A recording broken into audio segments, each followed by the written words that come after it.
নির্বাচন পরবর্তী সহিংসতায় কয়েক স্থানে আহত ৩৫, বগুড়ার গাবতলীতে ৪ জন নিহতের পর থমথমে পরিস্থিতি, নিরাপত্তা জোরদার।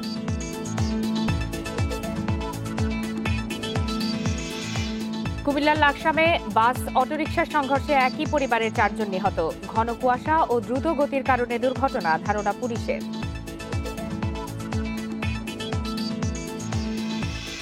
ধলেশ্বরীতে ট্রলার ডুবির ঘটনায় ৩ জনের বিরুদ্ধে মামলা, লঞ্চের চালক, মাস্টার সহ গ্রেপ্তার ৩, নিখোঁজদের সন্ধানে চলছে উদ্ধার অভিযান।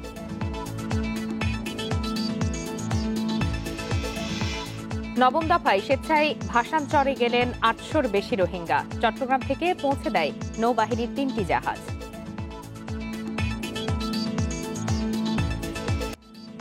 সমগ্র বাংলাদেশে আপনাদের সবাইকে আমন্ত্রণ জানাচ্ছি আমি ফারহানা লোপা। শিরোনামের পর এবার জানাবো বিস্তারিত। বগুড়ার গাবতলীর বালিয়াদিঘি ইউনিয়ন পরিষদ নির্বাচনকে কেন্দ্র করে সংঘর্ষে ৪ জন নিহতের ঘটনায় এলাকায় থমথমে পরিস্থিতি বিরাজ করছে।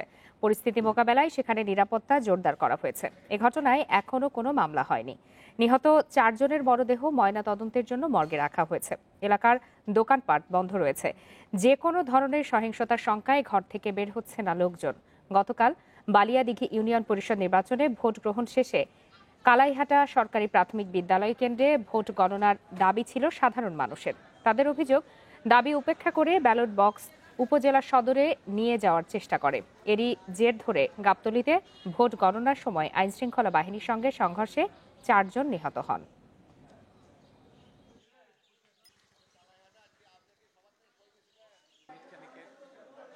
এই ব্লকের যারা লোকজন তারা বলছে যে ভোট গণনা এখানে দিয়েছে, ডিক্লার দেওয়া লিখবি, এটা উনি দিবে না, উনি নিয়ে চলে যাবে।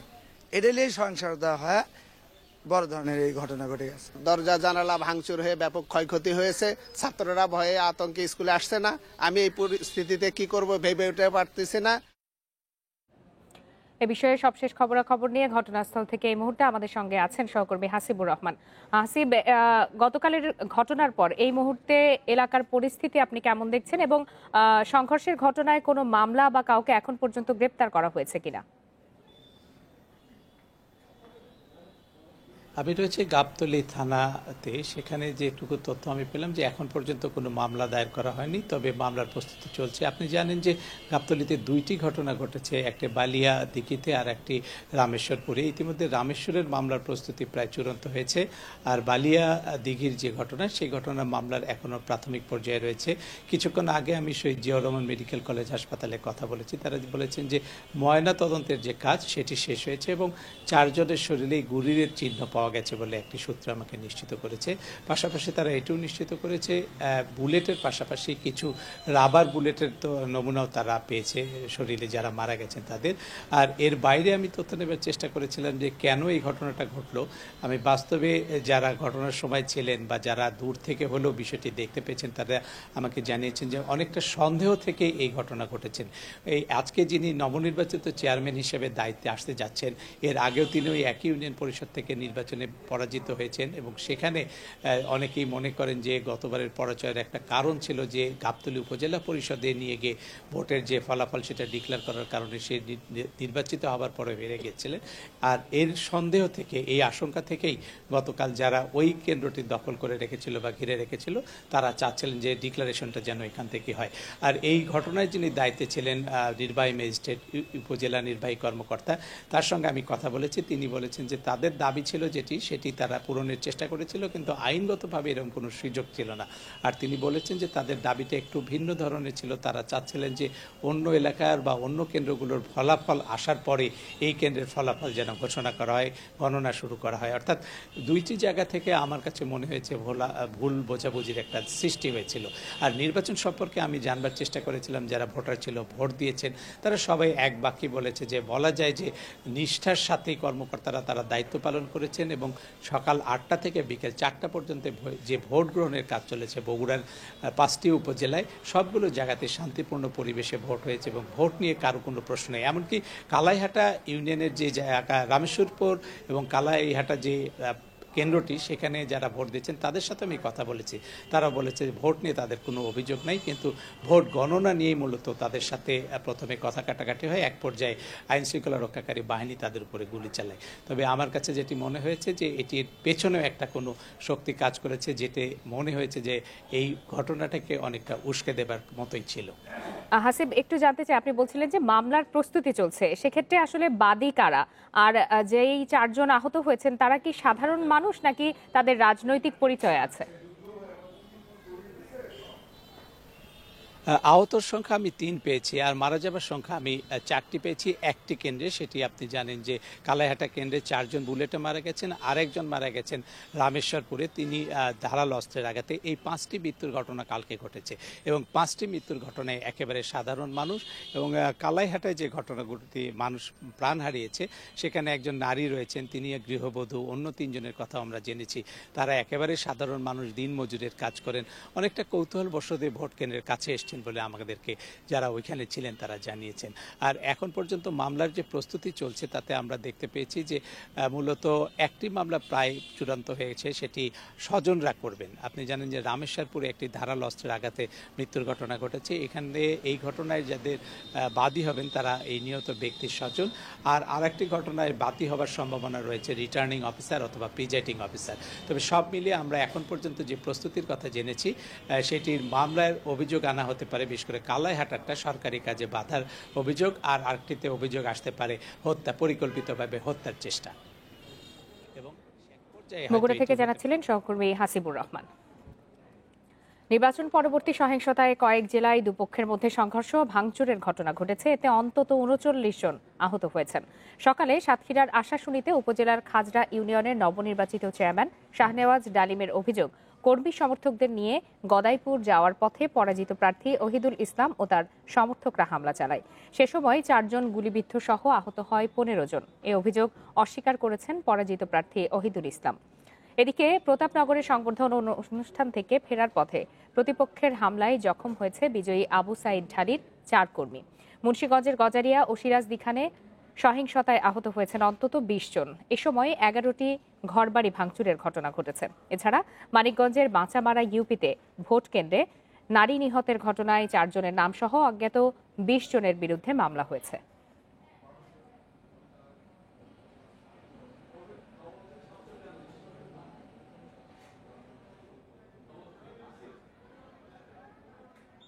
ডালিম সাহেবের বিজয় মিছিলে ওহিদুল ইসলাম সরাসরি ওরা গুলি করছিল। গুলি করার পরে কয়েকজনের গুলি লাগছে। আমার ছেলে আনন্দ মিছিলে এসেছিল, তাই ওহিদুলের লোকজন গুলি করেছে। আমার ছেলে এখন আহত, আমরা হাসপাতালে এসেছি। আমি আমার ছেলের বিচার চাই। নির্বাচন পরবর্তী সহিংসতা নিয়ে বিস্তারিত জানাতে এবারে সাতক্ষীরা থেকে যোগ দিয়েছেন সহকর্মী আবুল কাশেম। আবুল কাশেম, সাতক্ষীরায় যে সংঘর্ষ হয়েছে বা সহিংসতা হয়েছে এর কারণ আসলে কি, এবং এর পরে এখন এলাকার পরিস্থিতি আপনি কেমন দেখছেন?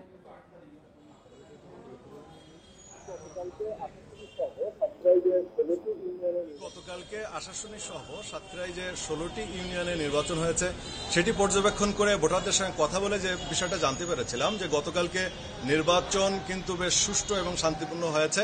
সারাদিন কোথাও কোনো সহিংসতার খবর পাওয়া যায়নি। তবে নির্বাচন পরবর্তী সহিংসতা সাতক্ষীরার নির্বাচনকে আসলে কলঙ্কিত করেছে। আপনি জানেন যে এর আগেও সুষ্ঠু এবং সুন্দরভাবে ভোট সম্পন্ন হয়েছে। নির্বাচন পরবর্তী সময়ে তেমন সহিংসতা ঘটে নাই। তবে সমস্ত রেকর্ড ব্রেক করে এই পর্যায়ে আজকে সারাটা দিনই দেখা গেছে বিভিন্ন জায়গায় সংঘর্ষের খবর পাওয়া গেছে। বিশেষ করে খাজরা ইউনিয়নে আমি পরাজিত প্রার্থী এবং যিনি বিজয়ী প্রার্থী দুইজনের সঙ্গে কথা বলেছি। বিজয়ী প্রার্থীর দাবি হচ্ছে যে তিনি আজকে সকালে বিজয় মিছিলে বের করেছিলেন এবং বিজয় মিছিলে বিশেষ করে ওহিদুলের বাড়ির সামনে যাওয়ার পরে পরাজিত প্রার্থী ওহিদুলের বাড়ির সামনে দিয়ে বিজয় মিছিল টেনে যাওয়ার সময় সেখানে আসলে দেখা গেছে ওহিদুলের কর্মী সমর্থকদের সঙ্গে এবং এই ডালিমের কর্মী সমর্থকদের সঙ্গে কিন্তু আসলে বিক্ষিপ্তভাবে সংঘর্ষ হয়। এক পর্যায়ে শাহনেওয়াজ ডালিম দাবি করেছেন যে ওহিদুলের বাড়ির দোতলার ছাদ থেকে সেখানে আসলে শটগানের গুলি ছোড়া হয় এবং সেই শটগানের গুলিতে 5 জন সহ কমপক্ষে 13 থেকে 14 জন আহত হয়েছেন এবং এই 5 জনের মধ্যে দুজনকে সদর হাসপাতালে ভর্তি করা হয়েছিল এবং পরবর্তীতে আরও কিন্তু 3 জনকে সাতক্ষীরা সদর হাসপাতালে ভর্তি করা হয়েছে। তবে তাদের অবস্থা আশঙ্কাজনক নয়। আপনি জানেন যে শটগানের ছররা গুলি আসলে তাদেরকে মারাত্মকভাবে আহত করলেও একেবারে আশঙ্কাজনক পর্যায়ে সেখানে নেই। এছাড়া আমি কথা বলেছিলাম এই বিষয়ে ওহিদুল ইসলামের সঙ্গে, তিনি আমাকে বিপরীত চিত্রই বলেছেন। তিনি বলেছেন যে গতকাল রাত্রে তার বাড়িতে বিজয়ী যিনি প্রার্থী ছিলেন শাহনাজ ডালিম, তার কর্মী সমর্থকরা হামলা করে এবং আজকে সকালে যখন তার বাড়িতে গেট ভেঙে প্রবেশ করার চেষ্টা করে তখন তিনি আত্মরক্ষার্থে তিনি শটগানের গুলি ছোড়েন এবং এই বিষয়টি তৎক্ষণাৎ তিনি থানা পুলিশকে অভিহিত করেছেন বলেও আমরা জানতে পেরেছি। এ ব্যাপারে আমরা পুলিশের সঙ্গে কথা বলেছিলাম। পুলিশ যে বিষয়টি জানাচ্ছে যে তারা ঘটনাস্থলে রয়েছেন, পরিস্থিতি সম্পূর্ণরূপে নিয়ন্ত্রণে রয়েছে। আপনি জানেন যে এছাড়াও আসলে বিক্ষিপ্ত আরও কিছু জায়গায় সংঘর্ষ হয়েছে। প্রতাপনগর ইউনিয়নে সেখানে বিজয়ী প্রার্থীর সেখানে বিজয় সংবর্ধনা দেওয়া হচ্ছিল, সেখানেও আসলে সংঘর্ষ হয়েছে যে 2 মেম্বার প্রার্থীর মধ্যে কর্মী সমর্থকদের মধ্যে বিক্ষিপ্তভাবে কিছুটা খুব সংঘর্ষ শীঘ্র হয়েছে। নিশ্চয়ই এই পরিস্থিতি স্বাভাবিক হয়ে আসবে। নির্বাচন পরবর্তী পরিস্থিতি নিয়ে সাতক্ষীরা থেকে জানাচ্ছিলেন সহকর্মী আবুল কাশেম। ইউপি নির্বাচনে হতাহতের জন্য নির্বাচন কমিশন দায়ী নয় বলে আবারও মন্তব্য করেছেন প্রধান নির্বাচন কমিশনার KM নুরুল হুদা। সকালে রাজধানীর হোটেল সোনারগাঁওয়ে আয়োজিত এক অনুষ্ঠানে মন্তব্য করেন তিনি। এ সময় প্রধান নির্বাচন কমিশনার বলেন, ইউপি নির্বাচনে হতাহতের ঘটনায় প্রশাসনের কোনো দুর্বলতা নেই, এজন্য দায়ী প্রার্থী ও সমর্থকরা। পরে মাহবুব তালুকদার প্রসঙ্গে বলেন, নির্বাচন কমিশন নিয়ে মিথ্যাচার করছেন মাহবুব তালুকদার। কোনো এজেন্ডা বাস্তবায়নের জন্য কমিশন নিয়ে উদ্দেশ্য প্রণোদিত কথা বলছেন। মিডিয়ায় প্রচার পাওয়ার জন্য মাহবুব তালুকদার এক এক সময় এক এক কথা বলেন বলেও দাবি করেন প্রধান নির্বাচন কমিশনার KM নুরুল হুদা।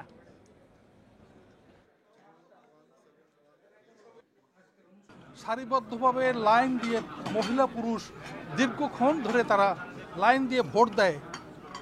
এরা কারা? এরা ভোটার না? এরা কি ভোট দেয় না? সুতরাং এই কথার মধ্যে কোনো সঙ্গতি নেই। উনি একটা উদ্দেশ্য প্রণোদিতভাবে বলেন, হয়তো তার কোনো এজেন্ডা আছে সেটাকে বাস্তবায়ন করার জন্য, নির্বাচন কমিশন হেয় করার জন্য। এটা কথা আমি বারবার বলেছি। সুতরাং মিথ্যা কথা, মিথ্যাচার এবং অপ্রাসঙ্গিক অপবাদ। কুমিল্লার লাকসামে বিআরটিসি বাস ও সিএনজি অটোরিকশার সংঘর্ষে নিহত হয়েছেন একই পরিবারের 4 জন। এ ঘটনায় গুরুতর আহত হয়েছেন অটোরিকশার চালক। ঘন কুয়াশা এবং একই লেনে বিপরীতমুখী 2 পাশের যান চলাচলের কারণে এই দুর্ঘটনা ঘটে থাকতে পারে বলে জানিয়েছে পুলিশ। কুমিল্লার লালমাই উপজেলার পট্টি গ্রামের অটোরিকশা চালক বাহলুল তার স্ত্রী, মেয়ে ও শাশুড়ি সহ বৃহস্পতিবার ভোরে সিএনজিতে করে রওনা হয়েছিলেন ফেনীর দাগনভূঞায়। সেখানে তাদের এক আত্মীয়ের জানাজায় অংশ নেয়ার কথা ছিল, কিন্তু পথেই লাকসাম এলাকায় বিআরটিসির বাসের সাথে সংঘর্ষ হয় সিএনজিটির। ঘটনাস্থলেই প্রাণ হারান বাহালুল ও তার শাশুড়ি। হাসপাতালে নেয়ার পথে মারা যান তার স্ত্রী ও মেয়ে। বাবা মা ও বোনকে হারিয়ে বাকরুদ্ধ অটোরিকশা চালক বাহালুলের 3 মেয়ে। লাকসাম নামক স্থানে একটু সামনে যাইতে ওখানে বিআরটিসি বাস সাথে ধাক্কা খায়। সে সিএনজি অটোতে ছিল। আমার মাকে হারিয়েছি, বাবাকে, ছোট বোনকে, নানুকে হারিয়েছি। এখন আমাদেরকে দেখার মতো কেউ না। আমরা আসলে দৃষ্টান্তমূলক বিচার চাই এবং কি তার ক্ষতিপূরণ দাবি করতেছি। তার ফ্যামিলিতে আর কেউ নেই, তার 3টা মেয়ে আছে। পুলিশ জানিয়েছে, কুমিল্লা নোয়াখালী মহাসড়কের নির্মাণ কাজ এবং ঘন কুয়াশার কারণে এই দুর্ঘটনা ঘটতে পারে। 4 লেন রাস্তার এক পাশ বন্ধ, রাস্তার কাজ করতেছে, অন্য আরেকটা পাশ দিয়ে উভয় দিকের গাড়ি চলাচল করতেছে। এই অবস্থায় একটা বিআরটিসি বাসের সাথে সিএনজিটার মুখোমুখি সংঘর্ষ। নিহতদের মরদেহ স্বজনদের কাছে হস্তান্তর করেছে পুলিশ। এ ব্যাপারে আইনি পদক্ষেপ নেওয়া হয়েছে। Independent news desk. একটা বিরতি নিচ্ছি, ফিরবো আরো খবর নিয়ে। নারায়ণগঞ্জ সিটি কর্পোরেশন নির্বাচনের প্রচারণা চলছে পুরো দমে। ভোটারদের মন জয়ে সকাল থেকে রাত পর্যন্ত বিভিন্ন এলাকা চষে বেড়াচ্ছেন মেয়র, কাউন্সিলর প্রার্থীরা। সকাল 10টা থেকে সিদ্ধিরগঞ্জের 10 নম্বর ওয়ার্ডে গণসংযোগের মধ্য দিয়ে প্রচারণা শুরু করেন আওয়ামী লীগের মেয়র প্রার্থী ডক্টর সেলিনা হায়াত আইভি। আর সিদ্ধিরগঞ্জের 7 ও 8 নম্বর ওয়ার্ডের কদমতলী পুল এলাকা থেকে জনসংযোগ শুরু করেন স্বতন্ত্র প্রার্থী অ্যাডভোকেট তৈমুর আলম খন্দকার। এছাড়া নগরীর নিজ নিজ এলাকায় সাধারণ ও সংরক্ষিত নারী কাউন্সিলর প্রার্থীরা প্রচার চালাচ্ছেন আনন্দমুখর পরিবেশে।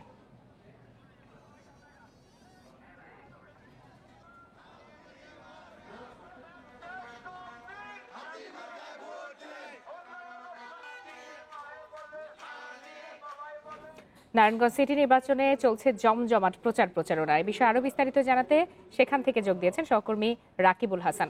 রাকিব, নির্বাচনের পরিবেশ নিয়ে এখন পর্যন্ত প্রতিদ্বন্দ্বী প্রার্থীরা কোনো ধরনের অভিযোগ করেছেন কিনা, আর এই ভোট নিয়ে নগরবাসীর প্রতিক্রিয়ায় বা কেমন দেখছেন আপনি?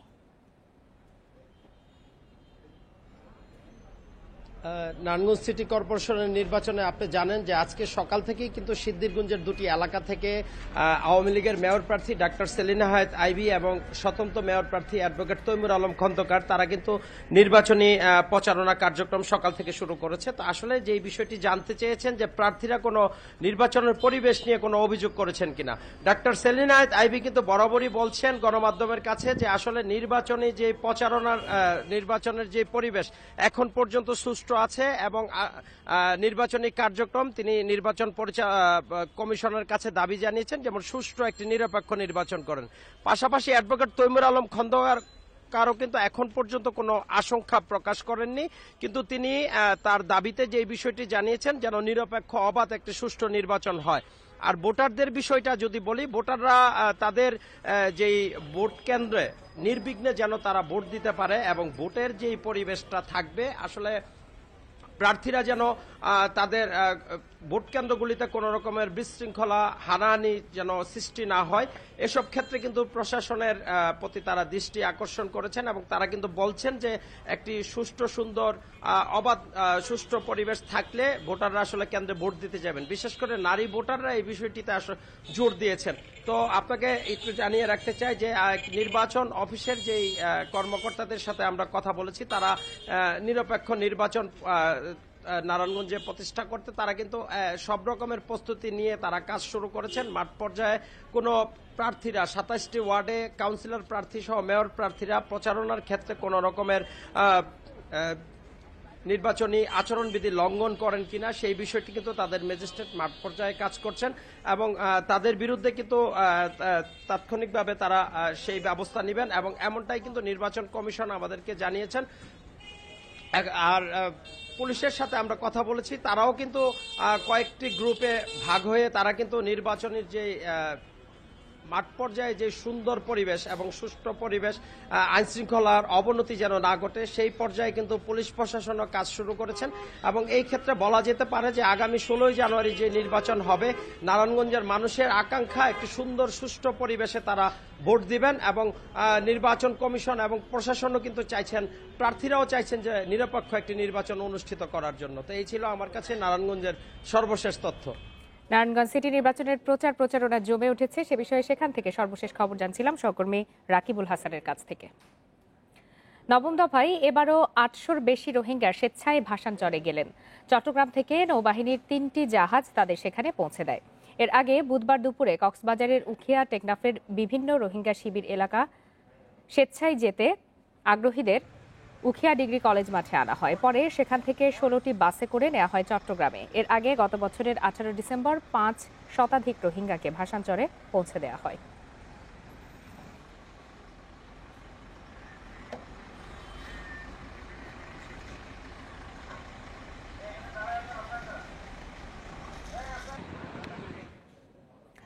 নারায়ণগঞ্জে ধলেশ্বরী নদীতে ট্রলার ডুবিতে 10 জন নিখোঁজের ঘটনায় মামলা হয়েছে।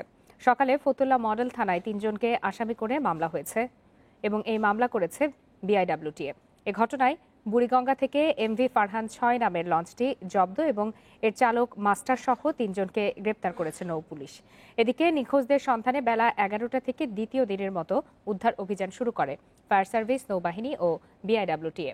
ঘন কুয়াশার কারণে সকাল থেকে উদ্ধার অভিযান শুরু করতে পারেনি তারা। ট্রলার ডুবির ঘটনার 24 ঘন্টা পার হলেও ডুবে যাওয়া ট্রলারটি এবং নিখোঁজদের সন্ধান মেলেনি। বুধবার সকালে ফতুল্লার ধর্মগঞ্জ এলাকায় এমভি ফারহান 6 লঞ্চের ধাক্কায় 40 যাত্রী নিয়ে ডুবে যায় ট্রলারটি।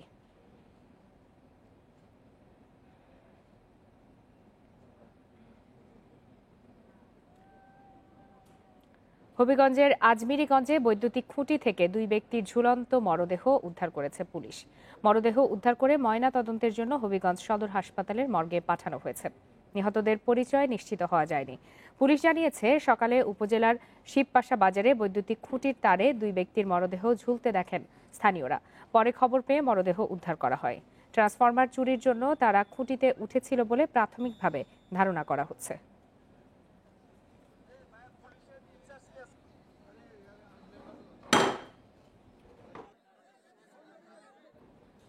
কেন্দ্রীয় বিএনপির সাংগঠনিক সম্পাদক নজরুল ইসলাম মঞ্জুকে অব্যাহতি দেওয়ার সিদ্ধান্ত মানতে পারছেন না খুলনায় তার সমর্থক ও নেতাকর্মীরা। প্রতিবাদে দলীয় পদ থেকে পদত্যাগ করেছেন তার অনুসারী অনেক নেতাকর্মী। গত ৯ ডিসেম্বর মহানগর ও জেলা বিএনপির কমিটি বিলুপ্ত করে শফিকুল আলম মনাকে আহ্বায়ক, তরিকুল ইসলাম জহিরকে যুগ্ম আহ্বায়ক ও শফিকুল আলম তুহিনকে সদস্য সচিব করে খুলনা মহানগর বিএনপির আংশিক আহ্বায়ক কমিটি গঠন করা হয়। বিলুপ্ত কমিটির সভাপতি ও কেন্দ্রীয় কমিটির খুলনা বিভাগে দায়িত্বপ্রাপ্ত সাংগঠনিক সম্পাদক নজরুল ইসলাম মঞ্জু ও সাধারণ সম্পাদক সাবেক মেয়র মনিরুজ্জামান মনি নগর কমিটি থেকে বাদ পড়েন। রাখা হয়নি তাদের কোনো অনুসারীকেও। প্রতিবাদে গত ১২ ডিসেম্বর সমর্থকদের নিয়ে সংবাদ সম্মেলন করেন নজরুল ইসলাম মঞ্জু। এ নিয়ে কেন্দ্রীয় কমিটি প্রথমে তাকে শোকজ করে, পরে ২৫ ডিসেম্বর কেন্দ্রীয় সাংগঠনিক সম্পাদকের পদ থেকে অব্যাহতি দেওয়া হয় তাকে। এতে ক্ষুব্ধ হয়ে ওঠেন মঞ্জু সমর্থকরা। সাংবাদিক সম্মেলন করার পরেই ওনাকে শোকজ করা হয়, তারপর অব্যাহতি দেওয়া হয়। এই অব্যাহতি দেওয়ার পরে খুলনার সকল নেতাকর্মী এবং খুলনার মানুষ হতবাক হয়েছেন, আমরাও হতবাক হয়েছি। মঞ্জু সাহেব ব্যতীত যে কমিটি দিয়েছে সেই কারণে আমরা সকলেই ক্ষুব্ধ হয়েছি। তবে নতুন আহ্বায়ক কমিটির নেতারা চান সবার সাথে ঐক্যবদ্ধভাবে পথ চলতে। আমরা সবাইকে নিয়ে পথ চলতে চাই। যাদের ভুল বোঝাবুঝি আছে তাদের ক্ষেত্রে তারা ভুল বোঝাবুঝির অবসান ঘটিয়ে তারা আমাদের সাথে আসবেন। আর কারো বিরুদ্ধে কোনো ব্যবস্থা নেওয়ার জন্য কিন্তু এই কমিটি করা হয়নি। এই কমিটি করা হচ্ছে সকলকে ঐক্যবদ্ধ করার জন্য। ঘোষিত কমিটি পুনর্মূল্যায়নের দাবি জানিয়েছেন নজরুল ইসলাম মঞ্জু। বলেন, কেন্দ্রকে ভুল বুঝিয়ে এই সিদ্ধান্ত নেওয়া হয়েছে। কেন্দ্রকে ভুল বুঝিয়ে একটি পক্ষ এই কাজটি করেছেন। আমরা কেন্দ্রের কাছে তদন্ত দাবি করেছি। আমরা স্থায়ী কমিটির সভায় এটি আলোচনার জন্য দাবি করেছি। সেই প্রক্রিয়া অনুসরণ করলেই আমরা ন্যায় বিচার পাবো বলে আমরা মনে করি। এরই মধ্যে মহানগরী বিএনপি ও এর অঙ্গ সংগঠনের অনেক নেতাকর্মী দলীয় পদ থেকে পদত্যাগ করেছেন বলে দাবি মঞ্জু সমর্থকদের। Independent news desk. সমগ্র বাংলাদেশে আবারও বিরতি নিচ্ছে, আর বিরতির পর যা দেখবেন। তাপমাত্রা কমায় বাড়ছে শীতজনিত রোগের প্রকোপ। ঘন কুয়াশা ও হিমেল হাওয়ায় বেড়েছে জনদুর্ভোগ। রাজশাহী নগরীর মহিষবাথান সরকারি প্রাথমিক বিদ্যালয়ের সহকারী শিক্ষক ফাতেমা খাতুনের শরীরে কেরোসিন ঢেলে আগুন দেওয়ার অভিযোগ উঠেছে তার স্বামী সাদিকুল ইসলামের বিরুদ্ধে। গুরুতর অবস্থায় তাকে উদ্ধার করে রাজশাহী মেডিকেল কলেজ হাসপাতালে ভর্তি করা হয়েছে। তার শরীরের ২৫% পুড়ে গেছে বলে জানিয়েছেন চিকিৎসকরা। শিক্ষিকার মেয়ে জানান, গতরাত ১টার দিকে তার মায়ের গায়ে কেরোসিন ঢেলে আগুন ধরিয়ে দিয়ে পালিয়ে যায় বাবা সাদিকুল ইসলাম। পরে তাকে উদ্ধার করে হাসপাতালে ভর্তি করা হয়। দীর্ঘদিন ধরে জমি নিয়ে বাবা মায়ের মধ্যে বিরোধ চলছিল বলে জানিয়েছেন তিনি।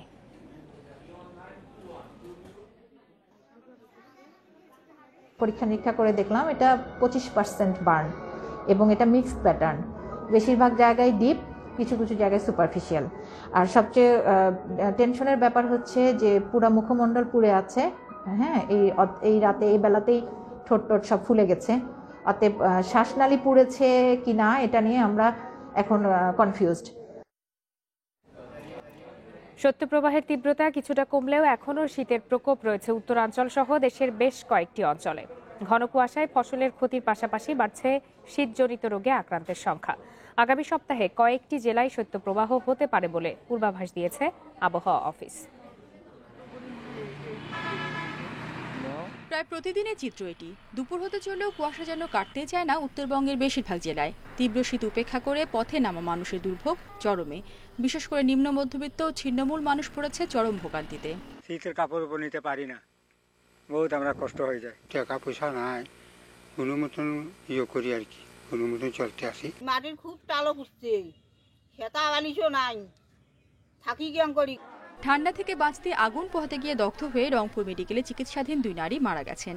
হাসপাতালের বার্ন ইউনিটে এখনও চিকিৎসাধীন 15 জন। এছাড়া ডায়রিয়া ও নিউমোনিয়া সহ বিভিন্ন ঠান্ডাজনিত রোগে আক্রান্ত হয়ে হাসপাতালে রোগী ভর্তির সংখ্যাও বাড়ছে। ঘন কুয়াশার কারণে হাওড় অঞ্চল সহ বিভিন্ন জেলায় ফসলের ক্ষতির সংখ্যা দেখা দিয়েছে। বিশেষ করে বোরো আবাদে ক্ষতির মুখে পড়ার শঙ্কায় কৃষকরা। বুধবারের তুলনায় তাপমাত্রা কিছুটা বেড়েছে জানিয়ে আবহাওয়া অফিস বলছে, আগামী সপ্তাহে উত্তরবঙ্গ ও পশ্চিমাঞ্চলের কয়েকটি জেলায় আবারও শৈত্যপ্রবাহের সম্ভাবনা রয়েছে। কুয়াশা যেটা সেটা সবসময় থাকবে, সারা বাংলাদেশেই থাকবে। রোদী অববাহিকা বেশি থাকবে। জানুয়ারির দ্বিতীয় সপ্তাহ থেকে মৃদু শৈত্যপ্রবাহ বয়ে যাবে উত্তরবঙ্গ এবং পশ্চিমাঞ্চলগুলোর এলাকাগুলোতে। বৃহস্পতিবার রাজশাহীর বদলগাছীতে দেশের সর্বনিম্ন তাপমাত্রা রেকর্ড করা হয়েছে 10.3 ডিগ্রি সেলসিয়াস। রেশমি নন্দী, ইন্ডিপেন্ডেন্ট নিউজ। শীত পরিস্থিতি নিয়ে আরো বিস্তারিত জানাতে এবারে রংপুর থেকে যোগ দিয়েছেন সহকর্মী নজরুল ইসলাম। নজরুল, রংপুরে আজ এখন পর্যন্ত আবহাওয়া কেমন দেখছেন, কুয়াশার পরিমাণ কেমন, এবং এই শীতে দরিদ্র ও ছিন্নমূল মানুষদের সহায়তায় কোনো ধরনের উদ্যোগ আপনার চোখে পড়েছে কিনা?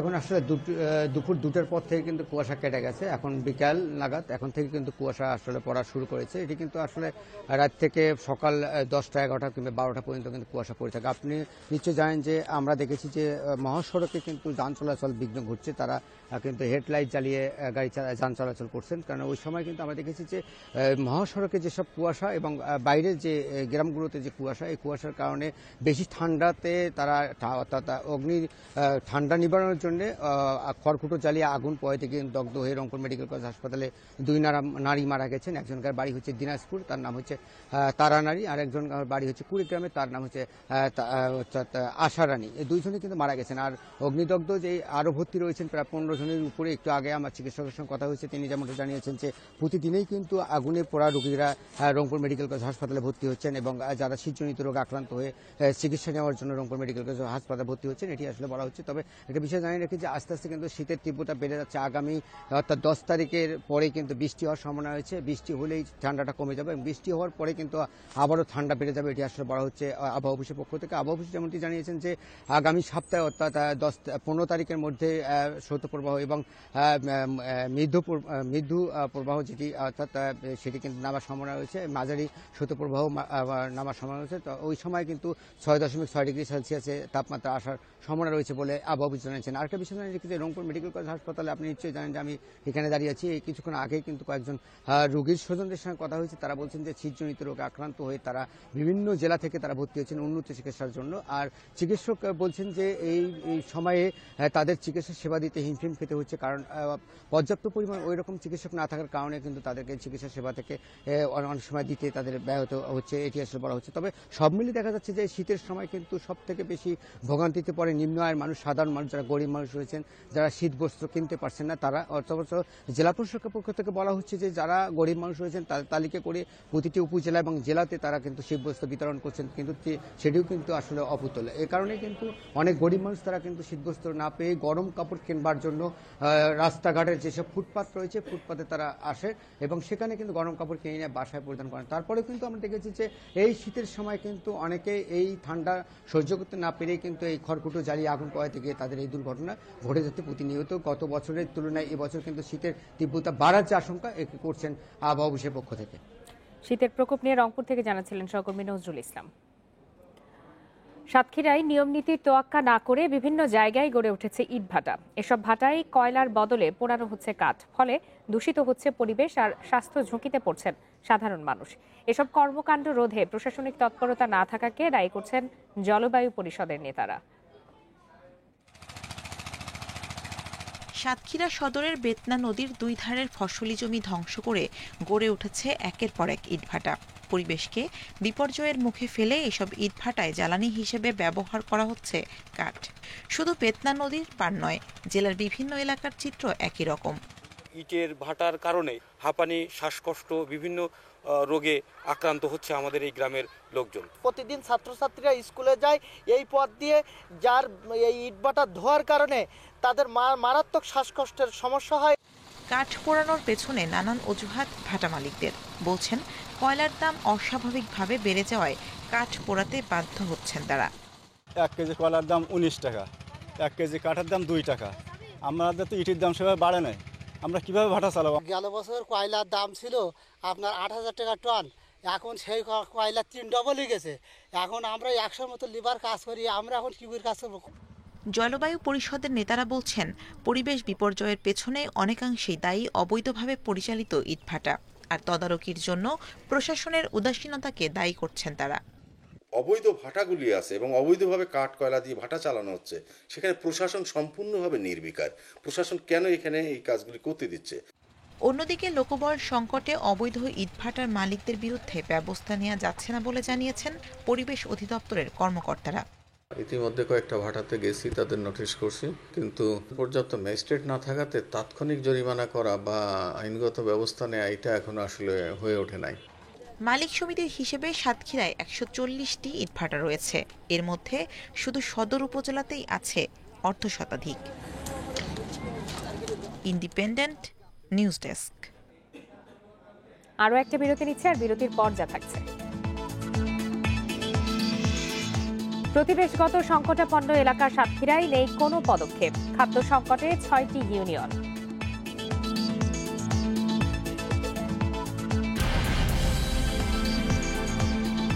আপনারা আছেন সমগ্র বাংলাদেশে।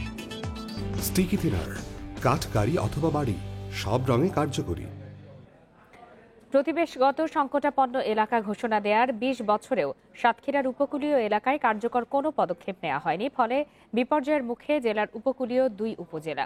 খাদ্য ও পুষ্টি সংকট, কর্মসংস্থানের অভাব সহ উন্নয়ন থেকে বঞ্চিত অন্তত 6টি ইউনিয়নের মানুষ। 2009 সালে আইলার তাণ্ডবে লণ্ডভণ্ড হয় সাতক্ষীরার উপকূলীয় এলাকা। বুলবুল, ফণী, আমপান, ইয়াসের মতো ঘূর্ণিঝড়ের আঘাতে প্রতি বছরই লবণ বাড়ে এই এলাকায়। লবণাক্ততায় বিরানভূমিতে পরিণত হয়েছে পুরো এলাকা। নেই কর্মসংস্থানের সুযোগ। কৃষিকাজ নেই শ্যামনগর ও আশাশুনি উপজেলার উপকূলীয় এলাকায়। এতে প্রতিকূল পরিবেশে টিকে থাকা কষ্টসাধ্য হয়ে পড়েছে এলাকাবাসীর। ঘরদর বাড়িও কারোর আছে, কারোর নেই মোটে।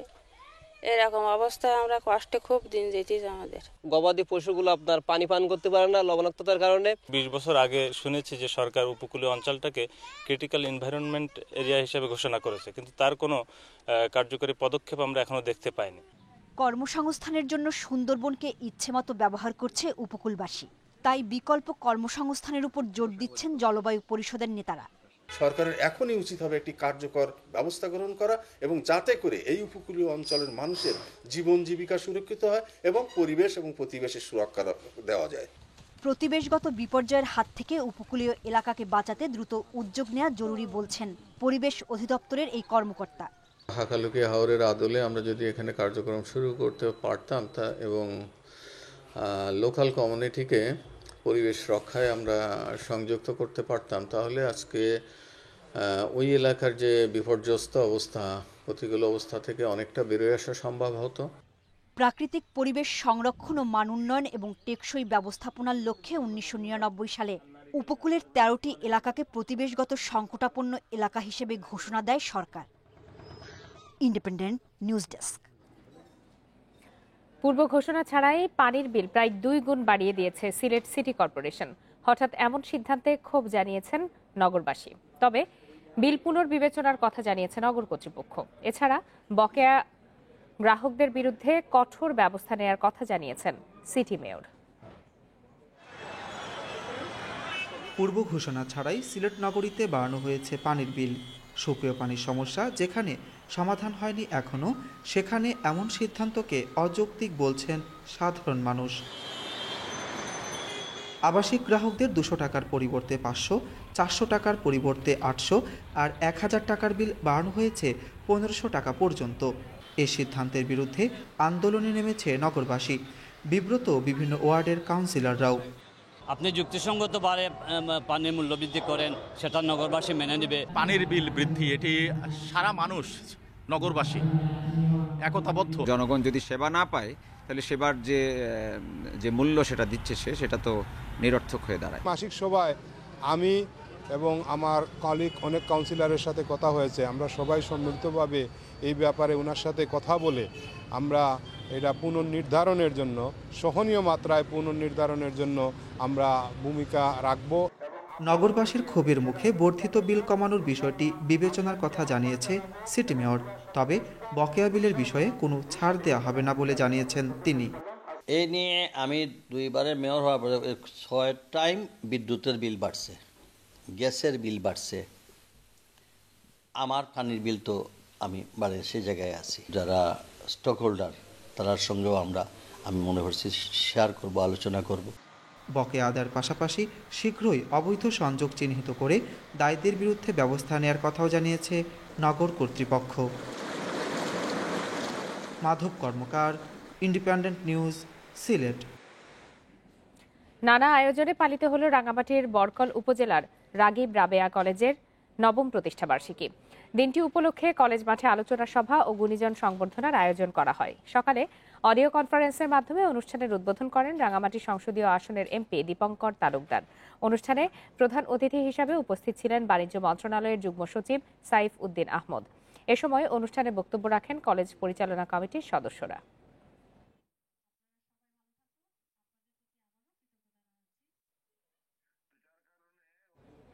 কৃষি, শিল্প, নির্মাণ, খনি, পরিচ্ছন্নতা সহ কয়েকটি খাতে বাংলাদেশ থেকে কর্মী নেবে মালয়েশিয়া। কর্মী নেয়ার পদ্ধতি ঠিক করতে জানুয়ারিতেই আসছেন মালয়েশিয়ার স্বরাষ্ট্রমন্ত্রী ও মানব সম্পদ মন্ত্রী। এ বিষয়ে কয়েকদিন আগে আমন্ত্রণ পাঠিয়েছে প্রবাসী কল্যাণ মন্ত্রণালয়। অভিবাসন ব্যয় 50,000-এর মধ্যেই থাকবে বলে আশা করছে মন্ত্রণালয়। 2018 সালে সিন্ডিকেটের অভিযোগে বন্ধ হয় মালয়েশিয়ার শ্রমবাজার। 3 বছর বন্ধ থাকার পর গত 19 ডিসেম্বর কর্মী নিতে নতুন করে চুক্তি করেছে বাংলাদেশ ও মালয়েশিয়া। 10 ডিসেম্বর 6 লাখ বিদেশি কর্মী নিতে প্রস্তাব পাশ করে মালয়েশিয়া। সেদিনই বাংলাদেশ থেকে কর্মী নেওয়ার বিষয়ে একমত হয় দেশটি। তবে মালয়েশিয়া আবারও সিন্ডিকেটের আশঙ্কা করছে রিক্রুটিং এজেন্সিরা। লেনদেন কিংবা ওয়েল কানেক্টেড ওখানে আছে। গতবারে সিন্ডিকেশনে টাকা পয়সা যেসব লেনদেনগুলো হয়েছে, এবারও সেই প্রক্রিয়াগুলো হচ্ছে, এটা আমরা জানি। বিভিন্ন সোর্সে তারাই সেটা করছে। বাংলাদেশ রিক্রুটিং এজেন্সি তারা ওখানে এমন ভাবে কতগুলো সিস্টেম করবে যে ওই সিস্টেমে এই 10 জন 20 জন কিংবা 25 জন এরাই কাজ পাবে। নতুন চুক্তি অনুসারে বিমান ভাড়া, বাসস্থান, স্বাস্থ্য, কোয়ারেন্টিন সহ বিভিন্ন ব্যয় বহন করবে মালয়েশিয়ার কোম্পানি।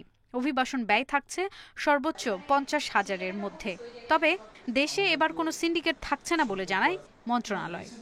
পাবলিক পারসেপশন যেটা আছে, যে মানুষ যা বুঝে, ওটার ওই সিন্ডিকেশনের কারণেই গরিব মানুষকে অনেক বেশি টাকা দিতে হয়েছে। এই 45,000 টাকা যেটা আমি বললাম, যদি 60,000 হয়, there is enough money in it for the recruiting agent. 17টি দেশ থেকে বিদেশি কর্মী নিলেও মালয়েশিয়ায় বিশাল সংখ্যক কর্মী পাঠায় ইন্দোনেশিয়া। তবে বর্তমানে ইন্দোনেশিয়া কর্মী পাঠানো বন্ধ থাকায় চাহিদার 6 লাখ কর্মী পাঠাতে চায় বাংলাদেশ। এমওইউতে যা আছে, দুই দেশ কিন্তু ওদের আইন কানুন কিন্তু মেনেই যা করাছে করবে। তো আমার দেশে যে অভিবাসী আইন যেটা আছে, ওখানে কিন্তু লেখা আছে কিন্তু যা সিলেকশন হবে ওটা ডাটাবেস থেকেই হবে। বর্তমানে করোনার কারণে মালয়েশিয়ায় কর্মী ও পর্যটন ভিসা বন্ধ রয়েছে। জানুয়ারি থেকে মালয়েশিয়ায় কর্মী পাঠানোর কথা থাকলেও এখনও কর্মী বাছাইয়ের প্রক্রিয়া নির্ধারণ হয়নি। সাবিনা পুথি, ইন্ডিপেন্ডেন্ট নিউজ। এরই সাথে শেষ করছে আজকের সমগ্র বাংলাদেশ। ইন্ডিপেন্ডেন্ট টেলিভিশনের সব খবরের আরো বিস্তারিত জানতে চোখ রাখুন ফেসবুক, ইউটিউব আর টুইটারে। সাথে থাকার জন্য সবাইকে ধন্যবাদ।